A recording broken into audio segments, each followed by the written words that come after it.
Hi అండి, అందరికీ నమస్కారం. Welcome to my channel. Prema Bandham part 6 లోకి వెళ్ళబోయే ముందుగా మీ అందరికీ ఒక చిన్న విన్నపం అండి. ఈ స్టోరీ నేను స్టోరీస్ రాయడం స్టార్ట్ చేసినప్పుడు రాసిన ఫస్ట్ స్టోరీ అండి. అందుకనే స్లాగ్ చాలా ఎక్కువగా ఉంది. ఇప్పుడు చదువుతుంటే నాకే అర్థమవుతుంది నేను ఎంత సాగదీసానా అని. సో కొన్ని ఎపిసోడ్స్ తప్పదు, భరించండి. ఆ తర్వాత స్టోరీ చాలా బాగుంటుంది. నాకు వచ్చిన మరో మెసేజ్ టైం గురించి అండి. టైం నేను కావాలని తగ్గించట్లేదు, పార్ట్ని బట్టి అదే టైం వస్తుంది. అండ్ 2 పార్ట్లు కలిపి టైం పెంచవచ్చు, కానీ ఇది రన్నింగ్ స్టోరీ అండి. ఇంకా రాస్తూనే ఉన్నాను. 206 ఎపిసోడ్స్ అనుకుంటా కంప్లీట్ అయ్యాయి. మీకు పూర్తి స్టోరీని ఇవ్వడం కోసం ఒక్కొక్క పార్ట్ ఇవ్వడం జరుగుతుంది. అలా కాకుండా 2 పార్ట్స్ ఇచ్చేస్తే ఇక్కడ స్టోరీ కంప్లీట్ అయిపోతుంది, అక్కడ అవదు. సో మధ్యలో బ్రేక్ వస్తుంది. ఆ బ్రేక్ రాకుండా మేనేజ్ చేసుకోవడం కోసం నార్మల్ టైంలోనే ఇస్తున్నానండి. సో కొన్ని రోజులు తప్పదు, త్వరగా సీరియల్ కంప్లీట్ చేసి మీకు టైం కూడా పెంచుతాను. ఇంకా ఈరోజు స్టోరీలోకి వెళ్ళిపోదామా? మరి ఇదంతా నిన్న జరిగిన స్టోరీయే. అప్పుడు ఏదో ఇలా రాసేసాను. ఇప్పుడు అలాగే నందిని అక్క గురించి, నందిని జగన్నాథం పెళ్లి గురించి, మొత్తం గతంలో ఏం జరిగింది అన్నది శిశిరతో చెప్తూ ఉంది నర్మద. నందిని అక్కకి శ్రావణి అంటే ప్రాణం. అక్కంటే మీ నాన్నకి చాలా ప్రాణం. శ్రావణిని అక్కని చూడకుండా మీ నాన్న ఉండలేకపోయేవారు. ఎప్పుడన్నా మా ఇంటికి తీసుకువచ్చినా వాళ్ళు కూడా, మీ నాన్నగారు కూడా వచ్చేవారు. అంతేకాని వాళ్ళిద్దరినీ మాత్రం ఒంటరిగా పంపేవారు కాదు. మీ తాతయ్య వాళ్ళు కూడా మీ నాన్నగారిని సొంత కొడుకులా చూసుకునేవారు. అలాగే ఒకసారి శ్రావణి అక్కని తీసుకుని మా ఇంటికి వచ్చారు మీ నాన్నగారు. తీసుకొచ్చిన గంట సేపటికి మీ నాన్నకి ఏదో ఫోన్ కాల్ వస్తే పనుందని 1 గంటలో వస్తానని, వచ్చాక ఇంటికి వెళ్ళిపోదాం అని చెప్పి ఫ్యాక్టరీకి వెళ్ళారు. సాయంత్రం అవడంతో నేను జాజులు కొయ్యడానికి మేడపైకి ఎక్కాను. నా వెనకే అక్క శ్రావణి కూడా వచ్చారు. శ్రావణి బొమ్మలతో ఆడుకుంటుంది. అక్క నాకు హెల్ప్ చేస్తూ జాజులు కోస్తుంది. ఇద్దరం మాట్లాడుకుంటూ ఉన్నాం.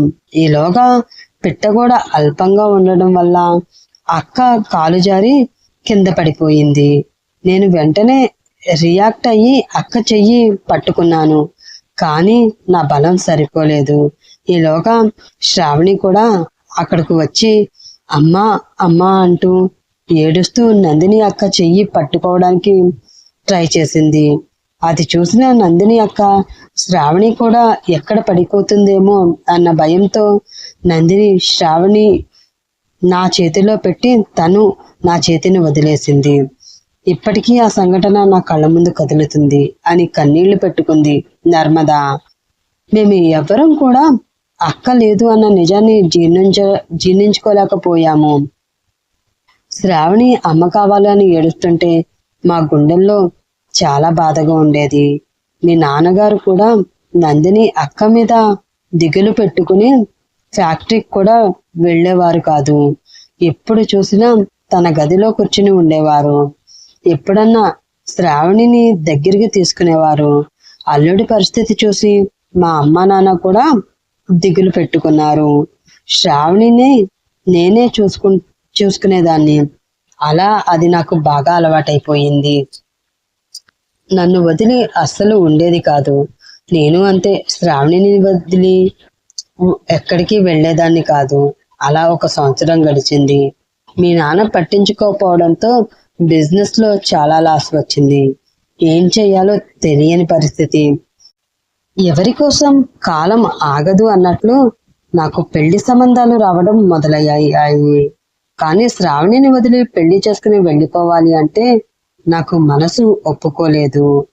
మీ నాన్న దగ్గరికి వెళ్ళి నేను శ్రావణిని విడిచిపెట్టి ఉండలేనని, కాబట్టి నన్ను మీ నాన్నని పెళ్లి చేసుకోమని కాళ్ళ వేళ్ల పడి బ్రతిమిలాడాను. మీ నాన్న ససేమీరా ఒప్పుకోలేదు. నా జీవితంలో నందిని స్థానం ఎవ్వరికీ ఇవ్వలేను అని కరాఖండిగా చెప్పేశారు. దాంతో చేసేదేమీ లేక మా ఇంటికి వెళ్ళిపోయాను. తాతయ్య అమ్మమ్మ కూడా నాన్నకి ఎంతగానో చెప్పి చూశారు, కానీ ఆయన వినలేదు. తాతయ్య గారికి అక్క మీద మీ నాన్నకు ఉన్న ప్రేమను చూసి ఒకప్పుడు తను మీ నాన్నగారు లేదు, అప్పుడే ఒప్పుకుంటే అక్కతో ఇంకొన్నాళ్ళు సంతోషంగా ఉండేవాళ్ళం అని గిల్టీగా ఫీల్ అయ్యారు. అక్క గురించి అసలే బెంగలో ఉన్న వాళ్ళని నా గురించి కూడా ఇంకా బాధ పెట్టడం ఇష్టం లేక, ఇంకా చేసేదేమీ లేక వచ్చిన సంబంధాన్ని ఒప్పుకోక తప్పలేదు. నాకు పెళ్లి కుదరడంతో శ్రావణిని తనే చూసుకుంటానని మీ నాన్నగారు తన ఇంటికి తెచ్చేసుకున్నారు. అలా మీ నాన్న తెచ్చుకోవడంతో శ్రావణి నా మీద బెంగ పెట్టుకుని జ్వరం తెచ్చుకుంది. ఆ విషయం తెలియగానే నేను అక్కడ ఉండలేకపోయాను. నాకు ఈ పెళ్లి వద్దు, బావ పెళ్లి చేసుకోపోయినా పర్వాలేదు, శ్రావణిని చూసుకుంటూ జీవితాంతం ఇలానే ఉండిపోతాను అని తాతయ్య అమ్మమ్మలకు చెప్పి ఇక్కడికి వచ్చేసాను. నేను ఈ ఇంటికి వచ్చేసరికి ఇక్కడ నాగేశ్వరరావు అన్నయ్య ఉన్నారు. ఆయన మీ నాన్నగారు మంచి స్నేహితులు. అక్క మీద బెంగతో బిజినెస్ పట్టించుకోకుండా ఉన్న మీ నాన్నగారిని ఆయనే నువ్వు ఇలా ఉంటే రేపు శ్రావణి భవిష్యత్ ఏంటి అని చెప్పి మళ్ళీ ఆఫీస్కి వెళ్ళేటట్లు చేశారు. ఆయన శ్రావణి మీద నాకున్న ప్రేమను చూసి మీ నాన్నకి నచ్చ చెప్పి గుడిలో మా పెళ్లి చేశారు. పెళ్లి చేసుకున్న నన్ను మీ నాన్నగారు పట్టించుకునేవారు కాదు. ఏదో ఉన్నాను అంటే ఇంట్లో ఉన్నాను అంతే. అది గమనించిన నాగేశ్వరరావు అన్నయ్య మీ నాన్నకి నచ్చజెప్పడం వల్ల ఆయన నన్ను భార్యగా స్వీకరించారు. తర్వాత నువ్వు పుట్టావు. ప్రతి అమ్మకు ఉండే స్వార్థమే నాకు ఉంది. నిన్ను చూసుకోవడంలో పడి శ్రావణిని సరిగ్గా చూసేదాన్ని కాదు.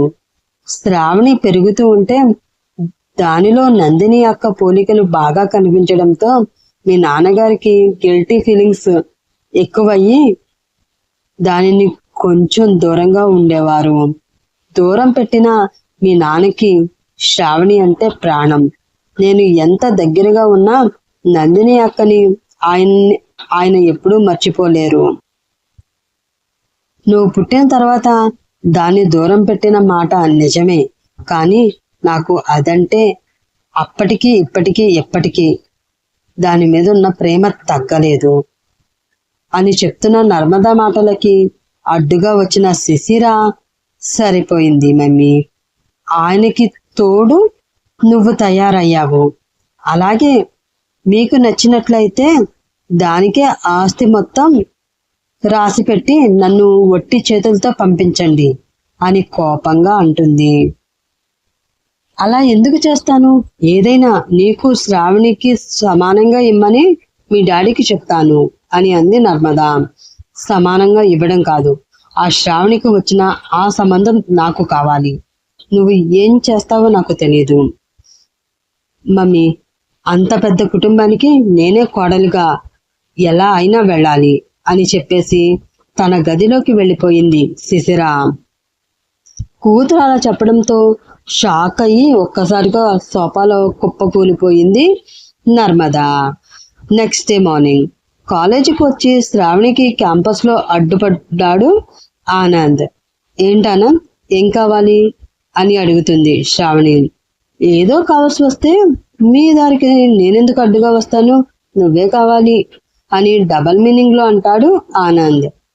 ఏం మాట్లాడుతున్నావు ఆనంద్ అని అంటుంది శ్రావణి. 3 years నుండి వెంట పడుతుంటే అస్సలు ఏమీ పట్టించుకోకుండా ఏంటే ఓవర్ యాక్షన్ చేస్తున్నావు?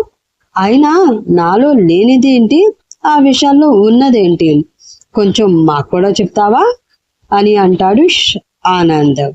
ఆనంద్, క్రాసింగ్ యువర్ లిమిట్స్, జాగ్రత్తగా మాట్లాడితే బాగుంటుంది అని వార్నింగ్ ఇచ్చినట్లు చెప్తుంది శ్రావణి.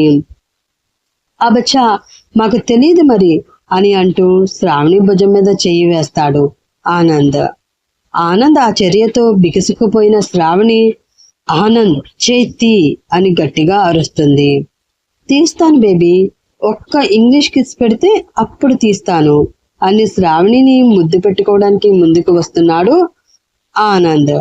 అలా ముందుకు వస్తున్న ఆనంద్ని చూస్తుంటే శ్రావణి కాళ్ళ కింద భూమి కంపించినట్లు భయంగా ఆనంద్ని దూరంగా తన చేతులతో తోసేయడానికి ట్రై చేస్తూ మొహం పక్కకు తిప్పుకుని కళ్ళు గట్టిగా మూసుకుంది. ఈలోపు అమ్మా అని ఆనంద్ అరుపుతో ఒక్కసారిగా కళ్ళు తెరిచి చూసింది శ్రావణి. ఆనంద్ కొంచెం దూరంలో పడిపోయి ఉంటాడు. అతని ముక్కు నుండి కారుతున్న బ్లడ్ తుడుచుకుంటూ శ్రావణి ముందు ఉన్న వ్యక్తిని కోపంగా చూస్తున్నాడు. అతను ఆనంద్ చూపులోనే ఫాలో అవుతూ తన ముందు ఉన్న విశాల్ని చూస్తుంది శ్రావణి. విశాల్ని చూడగానే కొంచెం రిలీఫ్ గా ఫీల్ అవుతూ అమ్మయ్యా అని గట్టిగా ఊపిరి తీసుకుంటుంది. ఇంకొకసారి శ్రావణి జోలికి వచ్చావో జాగ్రత్త అని తన వేలు చూపిస్తూ వార్నింగ్ ఇచ్చాడు విశాల్. ఆ వెంటనే శ్రావణి చేయి పట్టుకుని తీసుకువెళ్తూ ఉన్నాడు అతను. శ్రావణిని తీసుకువెళ్లి బెంచ్ మీద కూర్చోబెట్టి వాటర్ బాటిల్ ఇచ్చి వాటర్ తాగి కొంచెం కూల్ అయిన శ్రావణిని చూసి, నీకు అసలు బుద్ధుందా? ఒక్క క్షణం నేను రాకపోతే నీ పరిస్థితి ఏంటో నీకు తెలుసా అని తన కోపాన్నంతా మాటలుగా చేసి శ్రావణిని తిడుతూ ఉన్నాడు అతను. తిడుతూ ఉన్న విశాల్ కోపంలో ఉన్న ప్రేమని ఫీల్ అవుతూ మనసులో చాలా హ్యాపీగా ఫీల్ అవుతుంది శ్రావణి. అయినా పెళ్లి చేసుకుని పోక నీకెందుకు ఈ చదువులు అని అంటాడు శ్రావణి. ఇంకా 3 monthsే కదరా, తర్వాత చేసుకుందాం అని అంటుంది శ్రావణి. శ్రావణి ఏమంటుందో అర్థం కాక ఏంటి అని మళ్ళీ అడిగాడు విశాల్. నర్మద ఆస్తి గురించి జగన్నాథంతో మాట్లాడుతుందా? పెద్దింటి సంబంధం తనకే కుదరాలని స్థితిలో చెప్పిన దానికి నర్మద ఒప్పుకుంటుందా ఏమో, రేపటి ఎపిసోడ్లో చూద్దాం. అలాగే కొన్ని ఎపిసోడ్స్ వరకు నాకు చదవడానికి చాలా ఇబ్బందిగా ఉంది. మీరు కూడా ఏమి అనుకోకుండా వినండి.